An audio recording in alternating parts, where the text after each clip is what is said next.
Canada, c'est un PIB qui est très proche de celui de la Belgique. Et en termes de nombre d'habitants, on parle de 35 millions d'habitants qui sont répartis sur 10 provinces. La province du Québec représente 8 millions d'habitants, donc c'est un petit peu moins que la Belgique, avec un PIB qui est proche de celui de la Belgique. C'est un marché bien sûr mature, donc toute société peut y trouver son compte.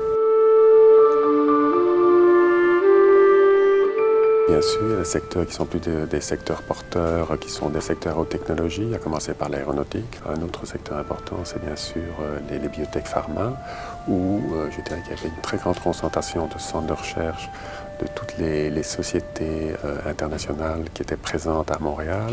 Mais la recherche maintenant est repoussée au niveau des universités, donc plus en amont, et ça donne pas mal d'opportunités, entre autres pour les spin-offs des universités ou les start-up qui sont dans ce domaine-là.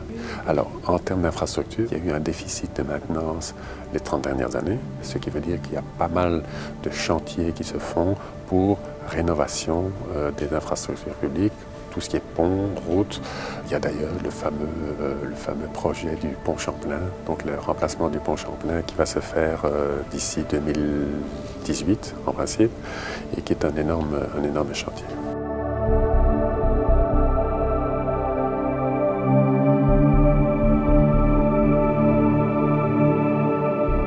Le Québec est une province où l'on parle français, donc ça peut donner l'impression que nous sommes, disons, très proches et très similaires.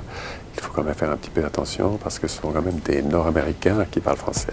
Par contre, les autres provinces sont très nord-américaines, comme l'Ontario, qui, je le rappelle, regroupe quand même 40% des actifs industriels. Donc c'est une mentalité nord-américaine qui est très efficace, qui veulent faire des affaires de manière très, très précise.